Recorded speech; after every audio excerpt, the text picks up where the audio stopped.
Jeep Compass com código P141D. Olha só, de forma bem rápida para você pegar um dos problemas que causa muito aqui, ó. Tá relacionado a isso aqui, ó. De fábrica ele já vem dessa forma, entendeu? Ele não prende bem. Aí ele gira por completo, tá vendo aqui, ó?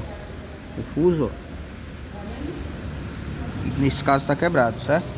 O correto é substituir só o automático, certo? E verificar a parte interna do motor de partida, para ficar um serviço garantido. Como é bastante complicado de retirar ele aqui, ó, tá vendo?